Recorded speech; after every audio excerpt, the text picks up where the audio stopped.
Hey YouTube, how you guys doing tonight? Kevin here coming at you with another video. This is a tech video. We're not going to be working on Brian's motor right now. As you can see, it's nice and clean. I pressure washed it and did that off camera. But we're not working on that right now. I'm going to put this off to the side. That's not tomorrow night, the night after video. Okay, so what are we working on tonight? I'm going to do some tech with you guys. I want to do some tech.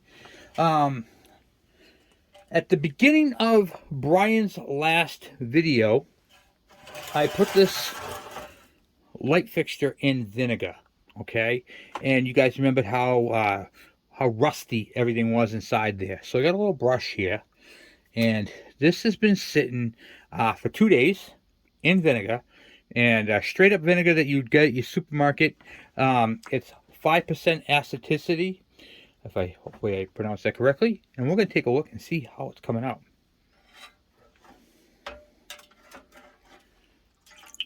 Alright, so let's zoom you right in there. And it already looks a lot better. Let's take a little brush and see if we can't get that a little cleaner.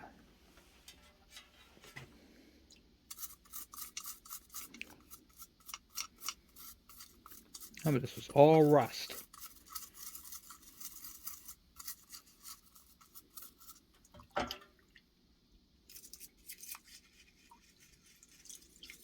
Oh, now you're watching what I'm doing here. Hold on 1 second. Here we go. Right like that. Boom, boom, boom. Scooch this over. Sorry about that. Just brushing all that rust.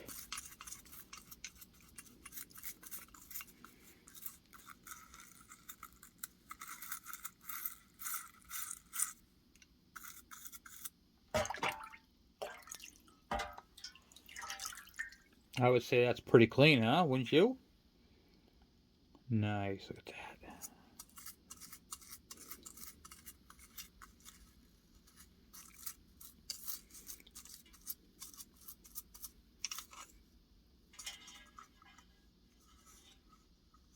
Okay, yeah, that looks pretty good, guys. What do you think? Got a little bit of rust in there still, but not too bad. Got some in the corner there. I can't get it with this brush. Let's see if we can. Not too bad.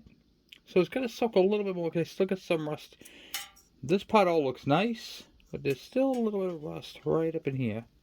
Right up in there. So we're going to let that soak another night. But look how nice that looks, guys. Vinegar. Who knew? That was just a big ball of rust.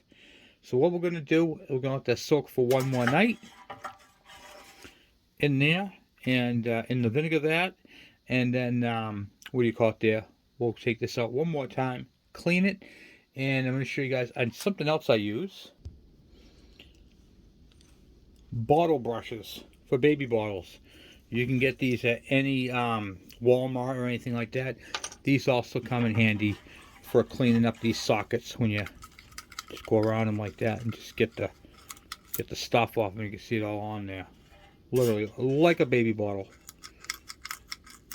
Go back and forth. We're up to half moons. Yeah, and they're already looking nice. So look at that. See?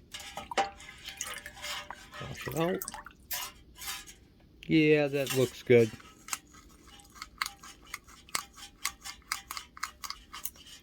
Yeah. Not bad at all. Then of course you can rinse this off with water, and that'll take care of that. So that is how you restore your light fixtures, okay? Well, the inner part. Now we have to deal with the fading part, okay? So what we're going to do is I am going to let this sit in there for one more night, just because I can, give it one more night in the vat, and then tomorrow I'm going to show you how to unfade the plastic. Okay, so we're going to do that before we start the next video. I'm going to show you how to clean up the plastic that's all faded, that's all sun faded, and it's all like bleached, you know what I mean?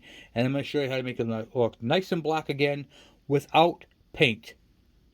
So I'll bring it back to its original glory, and we'll do that before the next video. Now for the next part of the tech, I want to talk to you guys about clutch baskets. All right, I brought this up a few times before, and I never had one to show you guys an example. And on the channel, I love to give examples because Well, you guys need to see what you're looking at. So I have a good clutch basket, and I have a very, very bad clutch basket. So here before us, I have two clutch baskets. Okay, they are both from KE100s, and they are in actually not bad shape. I'll show you how nice and clean they are. See? They're not bad at all. You know, the teeth are all nice on them. The back sides look nice. There's no difference on those. The teeth are all look nice on this. That's dirt in there. I don't know if you can see that in the camera. But other than that, these clutch baskets right here are in equal, for the most part, condition. One of these, however, is bad. One is good. I'm going to show you guys how to tell a good clutch basket from a bad clutch basket on this tech video.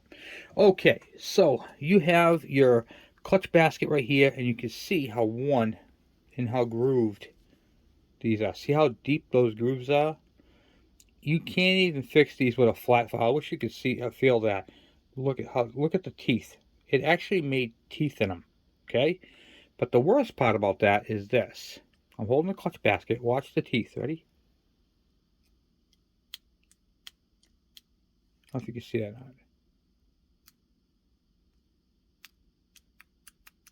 Can you hear it? See how I can move it back and forth. And that's not good. Okay? Here's the other clutch basket. And I can't move it at all. It's solid. Okay? That is a solid, you can hear it squish around, you can hear the oil, but it's solid. It's not, there's not twist to it, you know? They're gonna have some twist. That's okay. So see these rivets right here? Well, underneath this plate, I should just remove one of these plates on these sometime. I'll remove the plate on it. You can see there's rubber in there. Okay, they're like pucks. So let me show you something. See if I can clean this up a little bit here.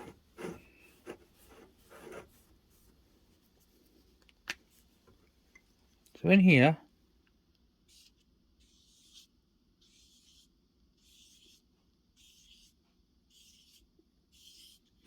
there are 6 round rubber pucks.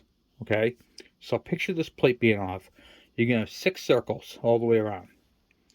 And what those rubbers do is they dampen this thing, because every time this thing goes, it needs something to dampen it or it's gonna break it. Okay, so there are 6 dampeners. When a dampener goes bad, this is the result. Okay, that's the result of that. Now, can't get that thing off here. So if I grind off these rivets right here, you'd see them. So I'm going to take this apart before the next video, and I'll show you guys this. But this right here is really, really bad. You can hear that. You can see the play. Just like an 1/8 of an inch play. Bad. This one right here, nice and solid. It has a little bit of movement, slight movement. That's acceptable. So that's a good clutch basket. That's a bad one. Now we're going to take a look at Brian's bike. Here's Brian's. Now his is a smaller bike. It's only an 80cc, a 3-disc clutch, nothing crazy. And so it has 3 pucks. That's what these little dots are right here. So when we grab his basket and go to rotate it, it's good. Okay? So we know he has a good basket. And that is how you tell a good clutch basket from another clutch basket.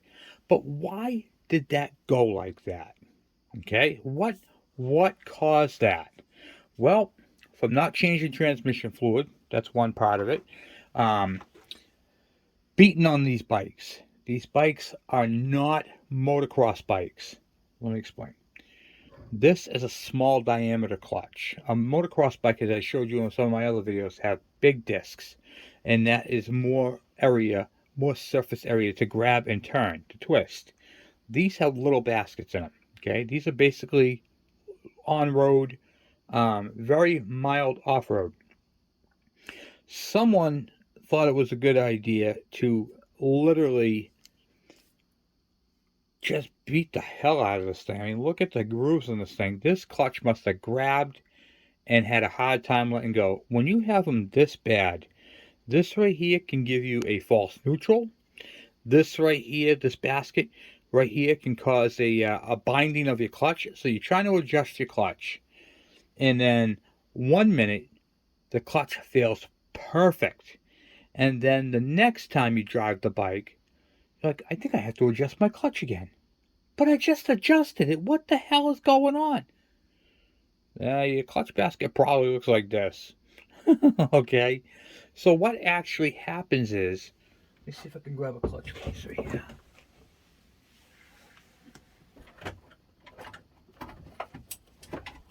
Okay, hold on one second. Bear with me.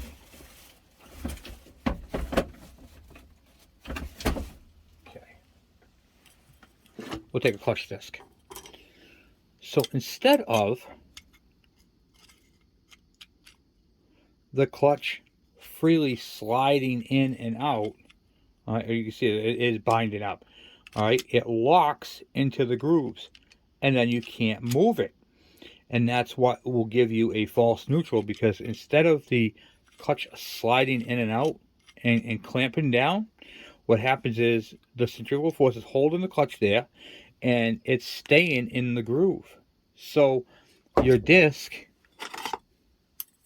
as opposed to being sandwiched in between here and turning as one unit, it actually is locked up, and this gives slippage to the clutch. Or in the other case scenario, that the when you go to adjust the clutch, you're adjusting it, but you're pushing against the grooves. It's actually locked into the grooves, and you're adjusting it right there, but the clutch still needs to go in more or out, depending upon where it's, how it's oriented in your particular bike. So that right there is a sign of a bad clutch basket. If you're adjusting your clutch and you can't adjust your clutch because of your basket, so you adjust it, it's fine. You ride the bike a couple miles, it feels fine. You shut it off, the bike cools down. Then the next day you go take your bike for a ride, and guess what? It's giving you a hard time. That's a sign of that. So hopefully that right there helps you with your clutch. I'm going to be showing this now that I have this bad basket. I'm going to keep this next time I do a clutch, which is going to be soon. I'm going to show you guys this again, and so you guys understand it all. So good, bad. This is repairable with a flat file. You can smoothen them out, but when they get to this point right here, where they got teeth. If they have teeth, forget it. You ain't fixing them. If they're mild and they have a couple little wear marks like that, that's acceptable. That can easily be fixed. All right, I have my good file at work, so I'm going to use my old rusty one that I just threw out in my scrap pile. This file is done, but this is a chainsaw file for taking down the rakes. Okay, so let me see if I can just wipe this down a little bit here. Okay, when you have grooves that bad, you cannot do what I'm about to do. If you have slight grooves like that, you can just feel them. Okay, it is okay to take a file. This file has no grip, by the way, guys. All right, so file is old and junk. All right, and then it won't even take them down. But typically, what'll happen is you go back and forth, up and down, equal amounts of times. You don't want to make this thing off shape like that. You want to make sure they're parallel. So go up and down equally. Okay, and you want to, this cut a little bit. All right, you want them smooth. Okay, so that when the clutch goes in, it slides. Okay, without issues. Okay, that's what you want. And I want you guys to think of something. When you are doing this, it is like honing a cylinder. If you take off too much, you're going to prematurely wear your clutches. Okay, here's what I mean. They have to slide in here. Okay, if you take off too much on one side and not enough on the other, some of these will be missing. and you'll be putting more force on others. Okay, so you want to do this equally and evenly as possible, so that when the clutch is it's grabbing on all these little tabs. Okay, so you want to make sure you're doing that correctly. That is why you can't do it on one like this, because this is so erratically worn that none of these are equal. Okay, this clutch was hammered. I don't even have the clutch from this basket, but I wanted to show you. And I can imagine what the clutch would look like. You can see how bad it is. I mean, this is... boy, it'll catch. And you get something like this, and just whoop, whoop, whoop. Comes out nicely. Okay, so you can easily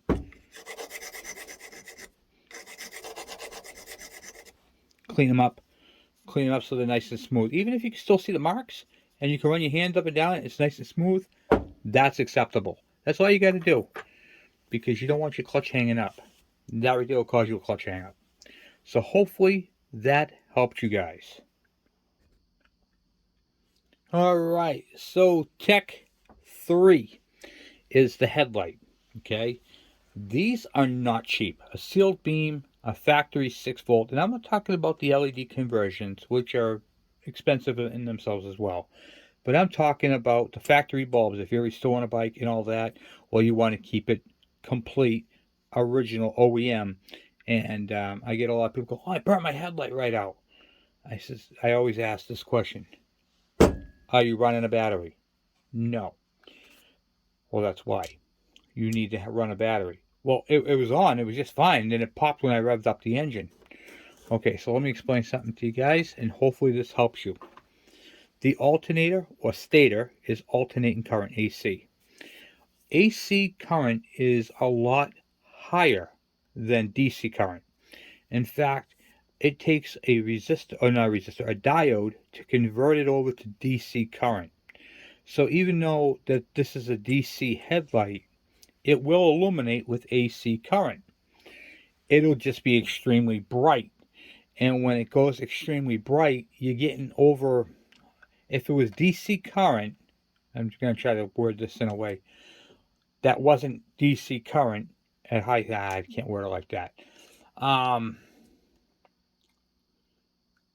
The current is way past the scale of a DC battery. I guess that's the best way I could put that. It's kind of a little more technical than that, but so if you're running just the alternator, no battery, the voltage is higher on the AC scale than it would be on a DC scale. And the reason for that is because of the regulator, the voltage regulator. The voltage regulator only works if the battery is connected. Okay? That's the best way to put that. The voltage regulator only works if the battery is connected. If the battery is not connected, the AC voltage goes through the roof. When it goes through the roof, this thing gets extremely bright and then pops. Okay? Because this can't handle that type of power. It's only a 6-volt battery, 6-volt light. This is a 6-volt battery, 6-volt light. When you use AC current or AC voltage, all right, it just keeps climbing. It's like 7, 8, 9, 10. When you're giving it throttle, the voltage is just climbing. It's going through the roof because there's nothing to slow it down, nothing to stop it. So it's just free going. I mean, you're going up. You can hit 15 volts for crying out loud. I mean, it's not gonna end until you hit maximum RPM range. And by then your headlight's long gone because this can only hit 6 volts, maybe 7. So you need to have your battery. You need to have it installed and you need to have it charged. Okay? The regulator takes AC voltage, alternating current, and converts it over to DC, direct current. And it does that through a diode. This allows you to run your accessories, your headlights, your directionals, and all that. If you had your directional on and you didn't have a battery in and you had the engine revved, you would blow out your turn signals. And that's just how it is, because there's nothing to regulate your voltage. So it's very important. to make sure you have a good fresh battery. A lot of people say, Kevin, I want to put a 12-volt system in mine. Can't I just put a 12-volt battery and 12-volt lights? No, because your voltage regulator is regulated for 6 volt. And then you would have to go and change your alternator, because your alternator current with a regulator can only put out 6 volts. So if you were to put a 12-volt regulator on there, your alternator current would probably be 8 volts, and you wouldn't be able to power a headlight of 12 volts, or power it efficiently, I should say. And what's going to happen is it's going to have a lot of resistance, and then that's going to heat up things, and it's just not going to be good for you. So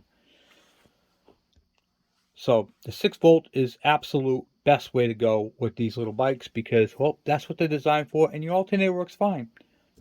$21 for this battery. In fact, if you didn't like these sealed batteries and you wanted an alternative, you can go AGM, lead acid. In fact, it gives you a little bit more space. So this is the replacement right here that I use.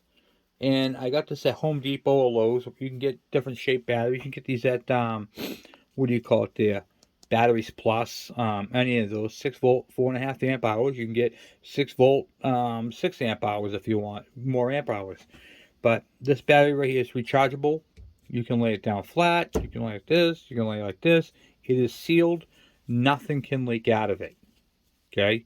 You can mount it in any way, shape, or form that you want. But you can't do that with this because it will leak acid. No acid to leak, guys. No acid to fill. No acid to leak. Yeah. Boom, boom, boom. That's it. And it can sit like that all day long. Just like that. Doesn't really matter. Might fall over on the terminal. So. And then what you would do is on your old battery, you would snip your wires. You'd put the spade connectors on them, the female. Pop them onto the positive, the negative. Plug it right into your bike. Done. Call it happy. So that's a little bit of tech tips for you right there. And the biggest tech tip I'm going to have for you guys for tonight is to understand that the KEs, the KMs, the KDs are not motocross bikes. Pre-mixing them is not going to help you out. It's actually going to cause engine damage to the rotary valve and to that first main bearing. That's for starters. Two, if you think of your bike as a motocross bike, you're going to treat the bike as a motocross bike. Why is that bad? Because the bike wasn't designed for motocross. So if you treat it like a motocross, you're going to break things. Everything on these bikes is smaller. The shocks are smaller. The front forks are smaller. The rims are not as structurally strong. The gearbox, the clutch diameter. These clutches are small. They're not motocross. If you went and got a clutch kit for like a KDX80, or I can't talk tonight, a KX80 or a KX100, an actual motocross bike, it's going to be a lot bigger diameter, okay, because it can handle that. These little guys can't handle that type of momentum, that type of power. The power bands are different. Their fuel induction, the way the fuel comes in, the way the air comes in, every aspect about the engines are different. A KX100 and a KE100 are two completely different animals. The only thing they have in common is they're both two-stroke. That's it. So, for instance, a KE100 has a smaller cylinder and a longer stroke. On a KX100, it has a wider piston and a shorter stroke. And the reason for that, because it revs higher and it's more efficient for the transfer ports. The ports are in different places.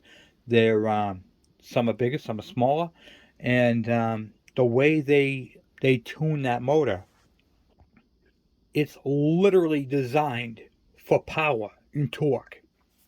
Where the KE100 is 11 horsepower versus the KX100, which is like almost 40 horsepower. So there is a seriously big difference between two Kawasaki 100 bikes. Okay? And you should never treat a KE in that way. If you're looking for a motocross bike, buy a motocross bike. period.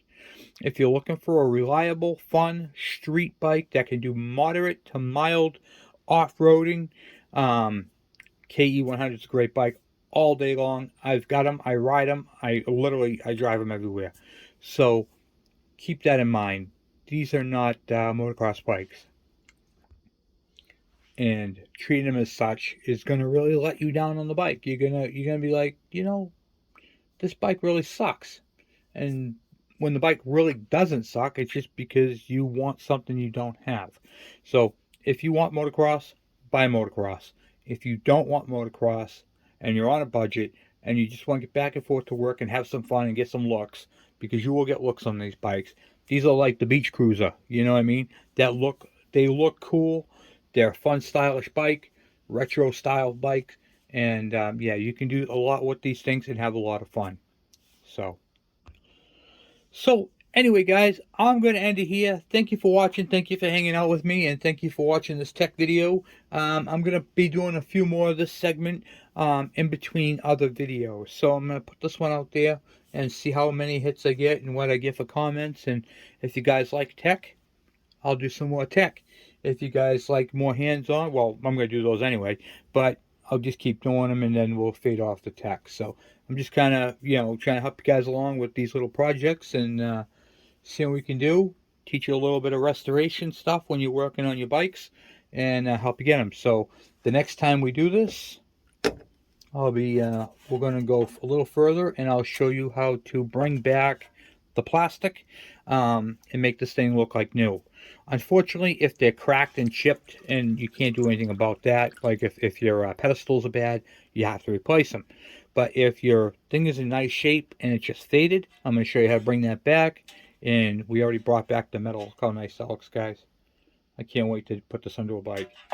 And I have a bunch of these I have to do, so I'm going to probably do a big vat of them and see what I got for you. Look at it, it even cleaned up the bottom one. Look at this, the bottom nut. Oh, look at that. I can take it off my hand now. Look at that, huh? Just clean that up perfectly. I love this thing. It's nice to be able to do these type of tech tips for you guys. So, alright guys. Well, once again, thank you for watching. Thanks for hanging out with me. And I will talk to you guys later.